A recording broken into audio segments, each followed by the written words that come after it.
So in case there's some confusion about why I feel the need to chastise these people, I don't see why there wouldn't be, but it's pretty straightforward.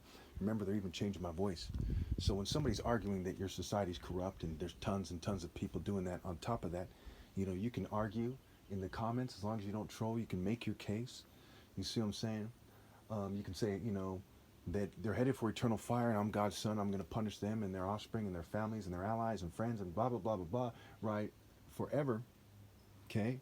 But they're continuously doing evil every day. There's all the starvation, all the murder, all the rape, all the child molestation, exploitation, the drugging, gang stalking, on and on and on and on and on. So many things. Even if you remove the gang stalking and you didn't believe me, you would know that I'd have a right to be upset. Okay? So they have no argument as to, well, why is this guy saying this, kind of thing. But I'm right to say what I'm saying, and it's clear cut. Okay? And they're throwing fuel on the fire and even zapping my brain and making it harder for me to feel angry and so on and so forth, or really messing up my body into next week and on and on and on, just because they don't like what I'm saying and I won't be their slave, their modern slave. You see what I'm saying? So it's straightforward that if they want me to stop being so harsh, they have to stop persecuting me.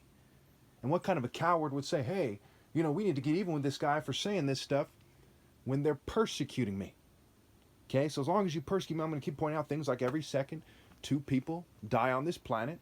Okay, and people have 6 cousins, 10 cousins, right? The families are bigger than you think that they are.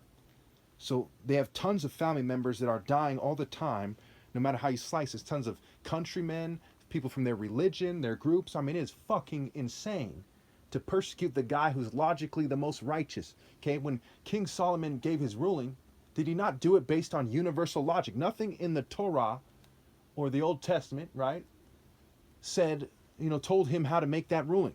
He used universal logic, and that's how you determine that I'm anointed and that I'm the most righteous person ever lived. Focus, moral intensity. Okay? So it is the highest form of hating your own families and people to persecute he who is logically the most righteous person ever. I've seen this one preacher, right? He was talking about, the Bible and why people should believe God, and he's using arguments that are universal. Jesus in the Bible said, why don't you judge for yourselves what is right? So it's straightforward. So they're turning justice, right, into bitterness. Instead of accepting justice and changing, instead of saying, hey, let this guy make his case and don't harass him, they're going way out of their way to not repent and to persecute me, including causing me physical pain. And I would be right if I went out and started gunning down pigs and all this stuff, and rich people. I'd be right. But I'm not doing that. Okay? So yes, I am 100% right to point out that them and their family members in the afterlife will cook. Any questions?